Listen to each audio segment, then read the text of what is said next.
Pag-usapan natin, Julius Manahan. Oras natin ngayon, alas 8:54. Abangan po si Andy Gravito.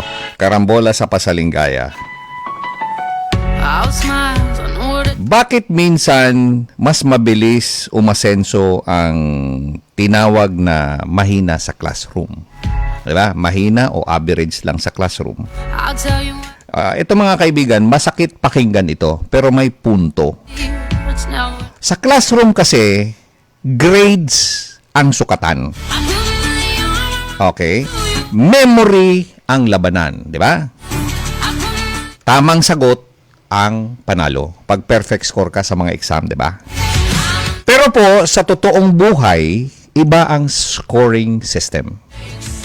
Tandaan nyo ito Hindi highest grade, kundi highest courage. Tapang. Yung hindi obsessed sa pagiging perfect. Diba? Mas magaang o mas maagang nasanay na sumubok. Nasanay na pumalpak. Nasanay na maikorek kasi nagkamali. Nasanay na bumangon kasi bumagsak.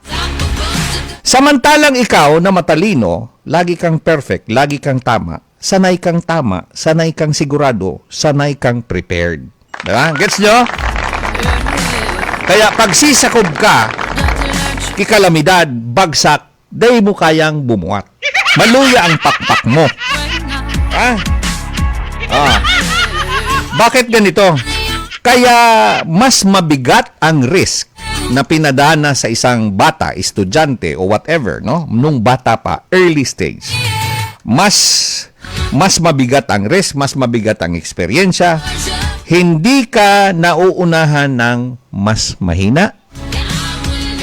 Nauunahan ka ng mas komportable o mas komportable sa discomfort. Puro ka comfort Hindi ka nakaranas ng pagkatalo, kaya ayan.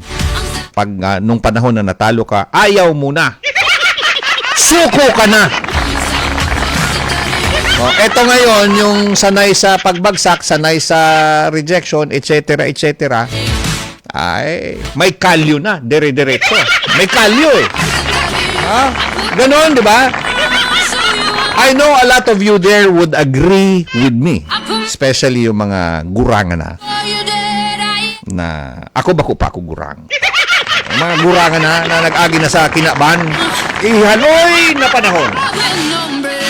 Okay, either sa negosyo, either sa buhay, tandaan nyo mga kaibigan, resilience.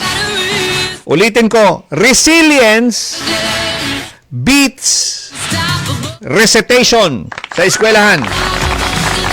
Yun